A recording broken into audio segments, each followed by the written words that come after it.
መናገር መሰለኝ ብዙ ጊዜ ሰዎች አንድ ነገር መናገር እኔ እንጃ እኔ መናገር አንድ ነገር እኔ ዝናዬ ሰይፉ እባላለሁኝ። በአጋጣሚ እንደው ይሄን እድል ማግኘቴ ደስ ብሎኛል። እኔ እንደው ቢሆን ብዬ የማስበውና እንደው የምቆጭበት ነገር ቢኖር እምቅ የሆነ የኪነ ጥበብ እውቀት አለኝ። ይሄውም ለአገር ለትውልዱ ይጠቅማል ብዬ የማስበው ለምሳሌ እንደው በዘመናት እስካሁን በእድሜ ያየኋቸውን ነገሮች በስነ ጽሁፍ በግጥም ታሪካዊ መድብል መስራት ፈልጋለሁ። ጀምሬም ነበር። የሚያበረታታኝ ሰው አላገኘውም።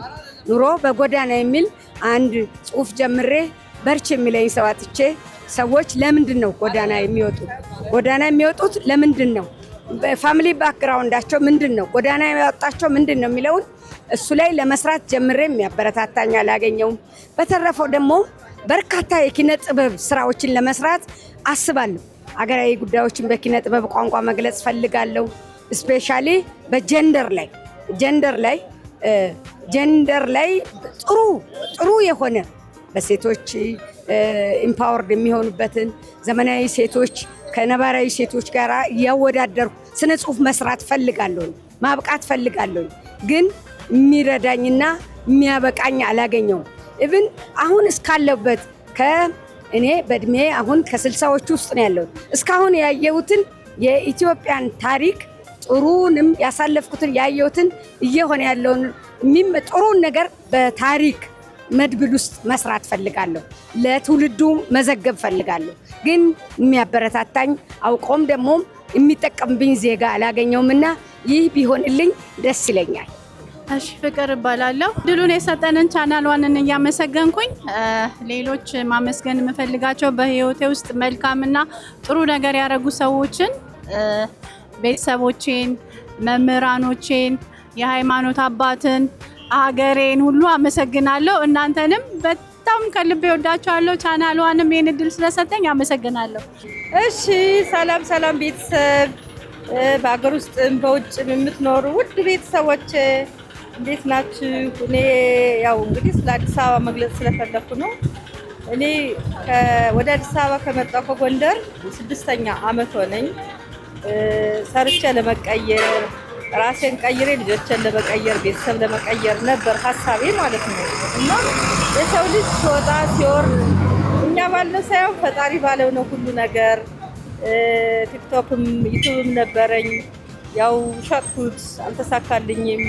ቲክቶክም አለኝና አሁንም ያው ተስፋ አልቆረጥኩም። የልጆች እናት ነኝ። ተስፋ ላለመቁረጥ ያው ተፍ እያልኩ ነው። እና ቤተሰብ ላይክ ሼር እያደረጋችሁ ብታበረታቱኝ፣ አይዞሽ ብትሉኝ፣ እናት ነኝ። እናትን አይዟችሁ ብትሉ እኔ ብዙ ጋዜጠኞች ጋር መቅረብ ፈልጌ ነበር። ከጀመርኩ ዩቲዩብም ቲክቶክም ወደ 2 ዓመት ሆኖኛል፣ ግን መቅረብ አልቻልኩም። ባለማወቅም መሰለኝና ብቻ ግን ተስፋ አንቁረጥ ቤተሰቦች። አሁን አብዛኛውን ወጣቶች ተስፋ ይቆርጣሉ፣ ረዳት የሌላቸው። ያው ተስፋ መቁረጥ አያስፈልግም። ተስፋ ላለመቁረጥ እንሞክር፣ እንስራ፣ እንጣር። ያው ከጎናችን ሰው ያስፈልጋል። ከቻላችሁ ብታበረታቱኝ። አጋጣሚ እንግዲህ እኔ ብዙም ለካሜራውም ትንሽ ተደናገርኩኝ፣ ብዙም አይደለውም። ብቻ ግን ተስፋ አንቁረጥ እህት ወንድሞች፣ ይሄን ነው ልል የምፈልገው። አረልተኝ አበረታቱ። ለማንኛውም እናትን አበረታቱ። እናትን ማበረታታት ግዴታ ነው። ወጣቶችን ያላቸውን ጋዜጠኞችን አይደለም ማበረታታት ያለባችሁ፣ እናትን አበረታቱ። አብዛኛውን ማለት ነው እንዳየው ከሆነ እናቶችን የሚያበረታታ የለም። እናት የምትሰጠው የምታቀርበው ስታጣ በጣም ይደብራል። እውነቴን ነው የምላችሁ። ማጣት ክፉ ነው። እናት አትጣም። ለማንኛውም ማለት ነው እና ወዳቸዋለሁ። ስሜ አድማሱ ዘውዴ ይባላል። የአዲስ አበባ ነዋሪ ነኝ። ወይም የሹፌርነት አገልግሎት ነው የምሰጠው። በሙያዬ ወደ 30 ዓመት ምናምን አካባቢ አገልግያለሁ። ማመስገን የምፈልገው እኔ የኢንሹራንስ ድርጅቶችን ነው። በፊት በእኛ ጊዜ ከዚህ ከሶስተኛ ወገን በፊት አስገዳጅ ሶስተኛ ወገን በመምጣቱ ለሾፌሮች ትልቅ እፎይታ ነው። እኛ በአሁኑ ሰዓት ማሽከርከሩ አይሱዙ ነው። አሁን ያሉት ዘመናዊ መኪኖች እንደምታውቁት በጣም በቀላሉ እንኮራኮማለን እና ያንን ይሄ የሶስተኛ ወገን ወይም ደግሞ ኢንሹራንስ ባይኖር ኖሮ አብዛኛውን ጊዜ ሹፌር በቃ የድርጅቱ ወይም ደግሞ የግለሰብ ሹፌሮች አለንና ተቀጣሪ ሆነ ለዘላለም እንኖር ነበር ማለት ነው። አሁን ግን በዚህ በኢንሹራንሶች ዙሪያ ላይ ምስጋና አቀርባለሁ። በተለይ ደግሞ ሌላው ደግሞ ሹፌር በአሁኑ ሰዓት ያው በሰላም ማጣት በጣም የተንገላታን ነው ያለ ነው። ከፈጣሪ ጋር መንግስት ይህንን ሹፌር ላይ የሚደርስ ከፍተኛ በደል ከፍተኛ ስቃይ የሚቀርበትን ጊዜ እንመኛለን። በአሁኑ ሰዓት ያው 7ኛው ምርጫ ተካሂዷል። ከዚህ በኋላ የሚኖር አይመስለኝምና መንግስት በሹፌሮች ላይ ያለውን እንግልት እንዲቀንስልንና ለሀገራችን፣ ለህዝባችን፣ ለመላው የአሽከርካሪዎች ሁሉ ሰላም እመኛለሁ። አመሰግናለሁ። ሰላም፣ እንዴት ናችሁ? ታሪክ እባላለሁ። ለኢትዮጵያ ለሀገሬ ሰላምን እመኛለሁ። ሁሉም መልካም እንዲሆን እመኛለሁ። አመሰግናለሁ። ስሜ ገዛኸኝ ጸጌ ይባላል። ያው ማመስገን የምፈልገው የመጀመሪያ አባቴ ነው። አባቴ እዚህ ድረስ ያደረስከኝ ጠንክሮ ከማንም በደረጃ ዝቅ ሆኖ እዚህ ድረስ ያደረስከኝ አባቴ በጣም ነው የማመሰግነው። ሁለተኛ ደግሞ ጓደኞቼ በጣም የምወዳቸው ጓደኞች አሉ። በጣም እዚህ ድረስ ያደረሱኝ ደግፈው ምንም ባስቀይማቸውም እነሱ ቢያስቀይሙኝም እዚህ ድረስ ያደረሱኝ ጓደኞቼ ናቸው። የመስሪያ ቤቱ ጓደኞችም አሉ። በጣም ነው የማመሰግነው እዚህ ድረስ ያደረሱኝ። እኔም ያጠፋሁት ነገር ካለ እነሱም በጣም ይቅርታ ማለት እፈልጋለሁ። አመሰግናለሁ። እሺ፣ ስሜ ሙሉ አለም ምትኩ ይባላል እና ቁጭቴን ነው ማስተላለፍ የምፈልገው። ያው ማዘራውን ላይ በህይወት የለችም እና እሷ ጋር ጊዜ ማሳለፍ እየነበረብኝ ኮፊ ታይም የተለያዩ ነገሮች አብረን ማሳለፍ እየፈለገች እኔ ግን በዛን ሰዓት ያን ነገር አስተውየው አላውቅምና ለእናቴ ጊዜ መስጠት አልቻልኩም። የምፈልገውን ነገር አድርጌ ነው የምወጣው ቤት። ያን ያክል ጊዜ አልሰጣትም።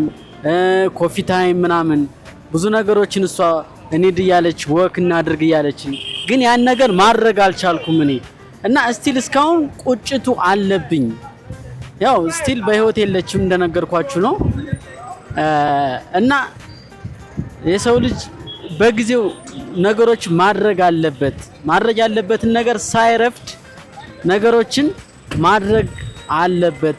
ይሄኔ ማለት ቁጭት ነው የሚጎበኘን፣ በኋላ እኛን ነው የሚቆጨንና ማድረግ ያለብን ነገር ጊዜ ሳንሰጥ ወይም ቀጠሮ ሳንሰጥ ማድረግ ያለብን ጊዜ አሁን የተሰጠንን ጊዜ ተጠቅመን አሁን ማድረግ ያለብን ነገር ማድረግ ነው ያለብንና ቁጭት አለብኝ ለማለት ነው። አመሰግናለሁ። እግዚአብሔር ይስጥልኝ።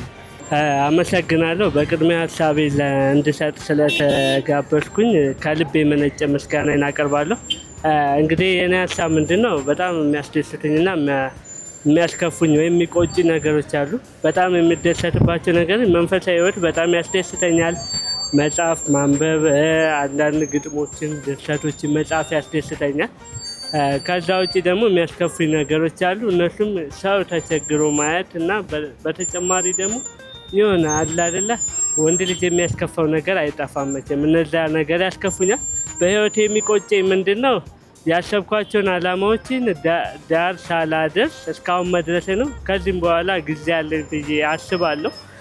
ለማሳካትም ሞክራለሁ። እንግዲህ እግዚአብሔር እንደፈቀደ ሁሉ ነገር እንትን እላለሁ። የሚቆጩ ነገሮች ቢኖሩም እነዛ ከመቆጨት ይልቅ ታግቶ በመስራት ጠንክሮ በመስራት ትልቅ ውጤታማ መሆን እንደሚቻልና የሚቆጩኝ ነገሮችን ሙሉ ለሙሉ መፍታት እንደምችል አስባለሁ ብዬ አስባለሁ። አመሰግናለሁ። እሺ፣ ሰላም ናችሁ? እንዴት ናችሁ? እግዚአብሔር ይመስገን። እኔ ሮማን እባላለሁኝ። ከለገጣፎ ነው የመጣሁት። በዚህ አጋጣሚ ይሄንን እድል በማግኘቴ ደስ ብሎኛል። እኔ ያው የስራ ፈጠራ አንዳንድ ነገሮች ወደ አዲስ አበባ መጥቶም ስራ ለመስራት በጣም ከባድ ነው። ለምን የትራንስፖርት እጥረት አለ። እኛ ባለንበት አካባቢ ላይ ያው ብዙም ስራ የለም። እንስራም ብንል ምንም እንትን የሚለው ነገር የለም እና እኔ በራሴ በኩል የምገልጸው ነገር ቢኖር እኔ ብቻዬን ነው የምኖረው። ባለቤት ልጆቼን ማሳዳጊ ነኝ። ምንም የሚያግዘኝም ሰው የለም። ስለዚህ ያው እድሉን ይሄን ነው የምለው።